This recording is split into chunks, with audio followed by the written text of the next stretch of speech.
মোটামুটি প্রত্যেকটা মানুষ যাদের বুঝ শক্তি আছে, যারা সাবালক হয়েছে, নাবালক থেকে সাবালক হয়েছে, তাদের মধ্যে এই কথাটা বিশ্বাস আছে যে কবরের 3টা প্রশ্ন করা হবে। কিন্তু দুঃখের বিষয়, প্রত্যেকটা মানুষ জানে কবরের 3টা প্রশ্ন করা হবে, কিন্তু এই প্রত্যেকটা মানুষকে হাসরের মাঠে আল্লাহ তাআলা স্বয়ং 5টা প্রশ্ন করবে, এই কথাটা মুসলমান জানে না।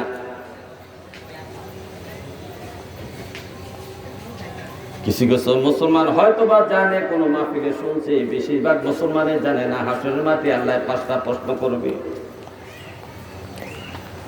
কবরের প্রশ্নগুলা করা হবে ফেরেশতার মাধ্যমে, আর হাসরের মাঠে আল্লাহ স্বয়ং প্রশ্ন করবেন। স্বয়ং আল্লাহ নিজে প্রশ্ন করবেন। হাসরের মাঠের একটা প্রশ্ন ফেরেশতার দ্বারা করানো হবে না, আল্লাহর সামনে আপনাকে হাজির করা হবে বিচারের জন্য। স্বয়ং আল্লাহ আপনাকে 5টা প্রশ্ন করবে। কবরের প্রশ্নগুলা ফেরেশতাই করবে, হাসরের মাঠের প্রশ্ন করবে স্বয়ং আল্লাহ। যে প্রশ্নটা স্বয়ং আল্লাহ করবে, প্রশ্নের গুরুত্ব বেশি। ফেরেশতার প্রশ্নের চোখ হাসরের মাঠের প্রশ্নের গুরুত্ব অত্যন্ত বেশি। তবে সুসংবাদ হলো, ফেরেশতার যে 3টা প্রশ্ন করবে কবরে, 3টা প্রশ্ন যদি আপনি সফলতা অর্জন করতে পারেন, পাস করতে পারেন, তাহলে হাসরের মাঠের 5টা প্রশ্ন আল্লাহ যা করবে তা আপনার জন্য অতি সহজ হয়ে যাবে।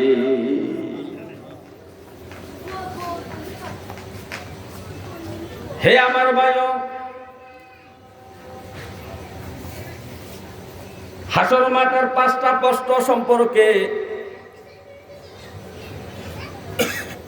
তিরমিজি শরীফের মধ্যে আব্দুল্লাহ ইবনে মাসউদ থেকে বর্ণনা করা হয়েছে। স্বয়ং আব্দুল্লাহ ইবনে মাসউদ রাদিয়াল্লাহু তাআলা আনহু হাদিসটা বর্ণনা করতেছেন। আব্দুল্লাহ ইবনে মাসউদ নবীজির প্রিয় সাহাবী। আবু বকর, ওমর, ওসমান, আলী, আবু হুরায়রা, আব্দুল্লাহ ইবনে আব্বাস, আব্দুল্লাহ ইবনে ওমর থেকে শুরু করে গণ্যমান্য আলেম শ্রেণীর, সবচেয়ে বড় আলেম শ্রেণীর যে সাহাবায়ে কেরাম ছিলেন, এর মধ্যে একজন হলো আব্দুল্লাহ ইবনে মাসউদ। যে আব্দুল্লাহ ইবনে মাসউদ নবীজির খাদেম হিসেবে ছিলেন, নবীজির খেদমত করতেন, নবীজিকে অত্যন্ত ভালোবাসতেন।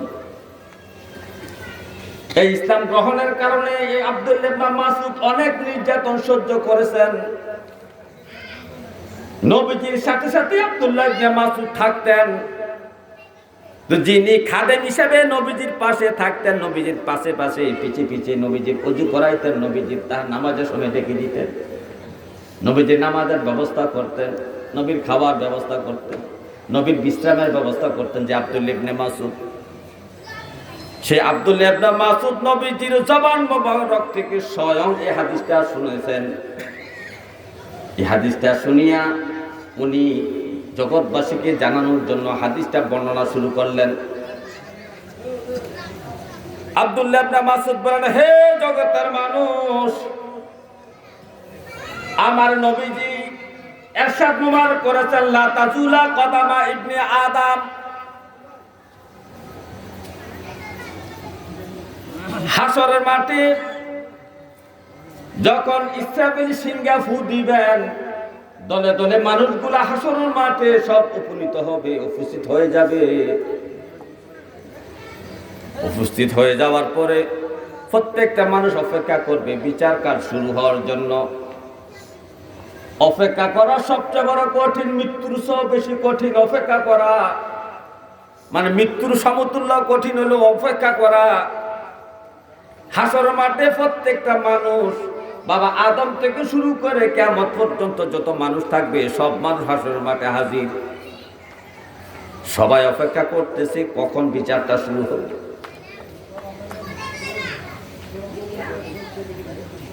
আর বিচারটা শুরু হওয়ার আগে আল্লাহ তাআলার যে জালালিয়াত, আল্লাহর যে জালালিয়াত যে প্রকাশটা করবেন, আল্লাহ তাআলা খুবই রাগান্বিত থাকবেন। নবীজি বলছেন আল্লাহ এত রাগান্বিত থাকবেন, এত রাগান্বিত থাকবেন যে আল্লাহর সামনে কোনো আম্বিয়ে কেরাম কথা বলার সাহসও থাকবে না, সবাই ভয় পাবে। হে আমার ভাইও, এমত অবস্থায় সবগুলা মানুষ বাবা আদমের কাছে হাজির হবে। আপনি আমাদের আব্বা, আপনি আমাদের বিচার কার্য শুরু করার জন্য আল্লাহকে আবদার সুপারিশ করেন আল্লাহর কাছে। বাবা আদম থেকে শুরু করে ক্রমান্বয়ে প্রত্যেকটা নবীর কাছে যাওয়ার পরে কেউ রাজি হবে না আল্লাহর কাছে এই কথাটা বলার জন্য যে বিচার কার্য শুরু করে। প্রত্যেকটা মানুষ ইব্রাহিম নবীর কাছে যাবে, মুসা নবীর কাছে যাবে, ঈসা আলাইহিস সালামের কাছে যাবে। সর্বশেষ হযরত ঈসা আলাইহিস সালাম পরামর্শ দিবে জগতের মানুষ ও হাসরবাসী, আজকে আল্লাহ যে রাগান্বিত হয়ে আছেন, আল্লাহ যে জালালিয়াতের ভাবে আছেন, আল্লাহর সামনে যাইয়া কথা বলার মতো কোন নবীর ক্ষমতা নাই। একমাত্র একজন নবীর ক্ষমতা আছে, তিনি হইলেন মুহাম্মাদুর রাসূলুল্লাহ সাল্লাল্লাহু আলাইহি ওয়াসাল্লাম। নবীজি তখন সাজদা করে আল্লাহর কাছে আরজি করবেন, রব্বি কারীম বিচার কাজ শুরু করেন।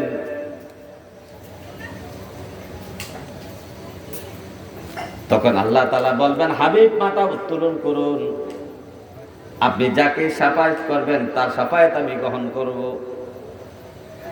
তখন বিচার কাজ শুরু হয়ে যাবে। এই বিচার কাজ শুরু হওয়ার মধ্যে সর্বপ্রথম প্রত্যেকটা মানুষকে বিচার কার্য শুরু করার আগে 5টা প্রশ্ন প্রত্যেকটা মানুষকে করা হবে। এই 5টা প্রশ্নের মধ্যে 1 নাম্বার প্রশ্ন হলো আন উমুরিহি ফিমা আফনাহু, ওরে আমার বান্দা, তুমি জন্ম থেকে মৃত্যু পর্যন্ত 60 বছর, 70 বছর, 65 বছর, 50 বছর, 40 বছর হায়াত পেয়েছো। তোমার জন্ম থেকে মৃত্যু পর্যন্ত যেটুকু হায়াত তুমি পেয়েছো সেই হায়াতের হিসাব দাও।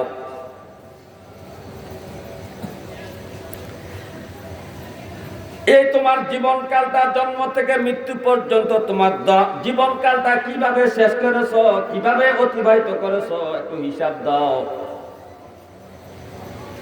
তখন আপনার এই হিসাব শুরু হয়ে যাবে, আপনার আমলনামা শুরু হয়ে যাবে।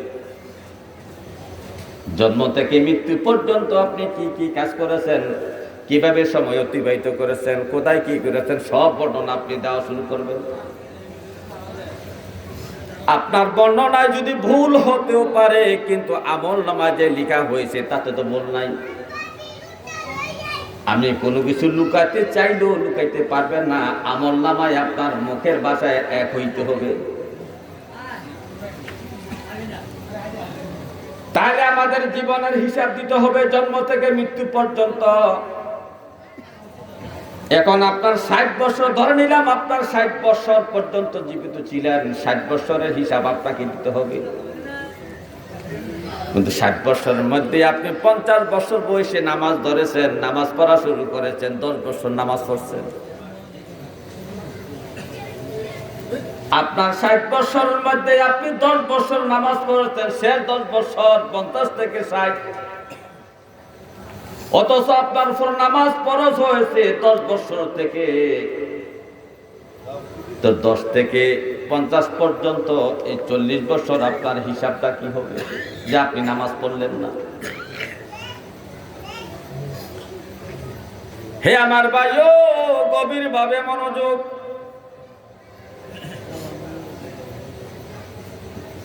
2 রাকাত নামাজের জিম্মাদারি আমার নবীজি নেন নাই।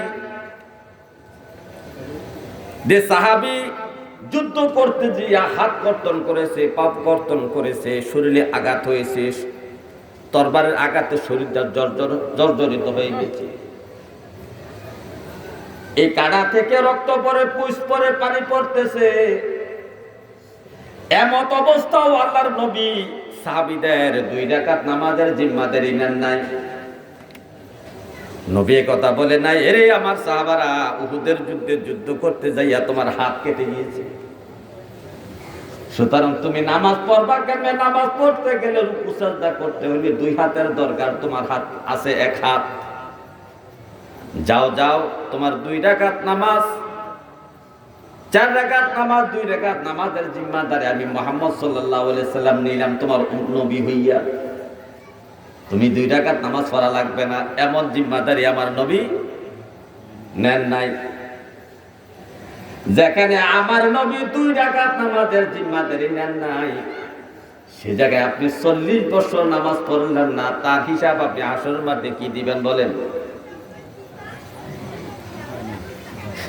হে আমার ভাইও, আপনার 60-70 বছরের শুরু জন্ম থেকে মৃত্যু পর্যন্ত পুরা জিন্দেগীর হিসাব আপনাকে দিতে হবে।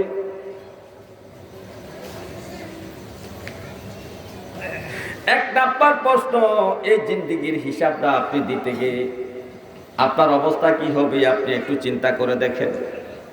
আপনি কত বছর পরে ইবাদত ধরেছেন, আমল আখলাক ধরেছেন, যেই বছরগুলা, যেই সময়গুলা, যেই বয়স পর্যন্ত আপনি ইবাদত করেন না, তার হিসাব আপনার কি হবে?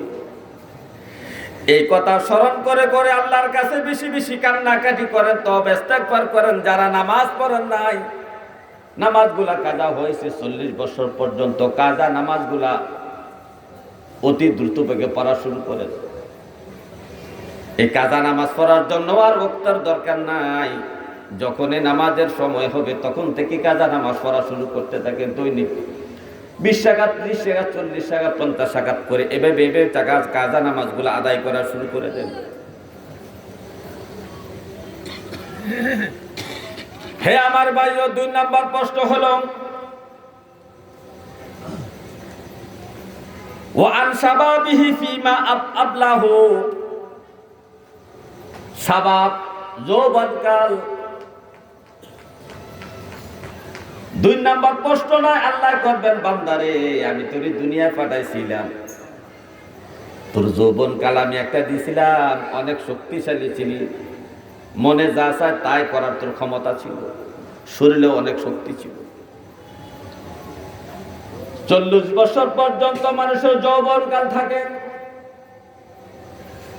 10 থেকে 40 পর্যন্ত 30 বছর যৌবনকালের সময়।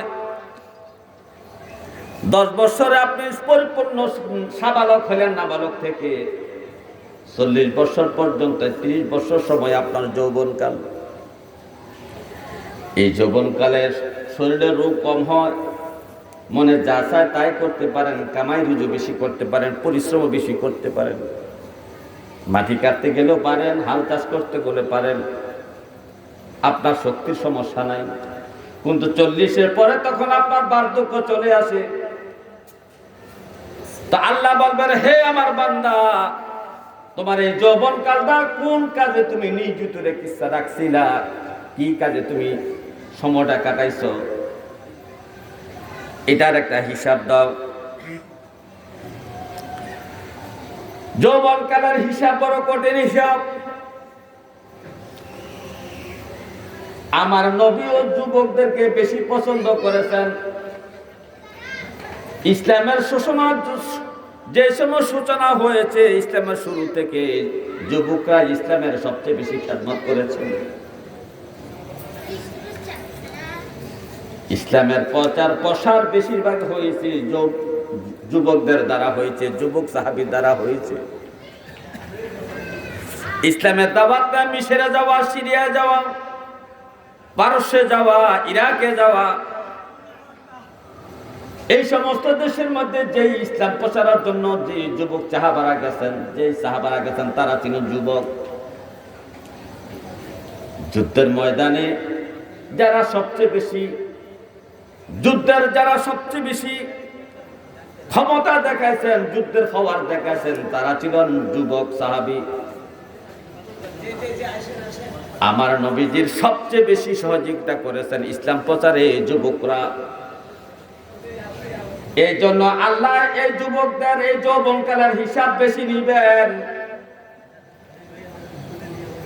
এই যৌবনকালের হিসাব আল্লাহ তাআলা নিবেন বান্দার কাছ থেকে। বান্দারে, তোমার এই 30 বছরের যৌবনকালের হিসাবটা দাও। যৌবনকালের ইবাদতের কি মাহাত্ম্য দেখেন। যৌবনকালে যদি আপনি ইবাদত করেন,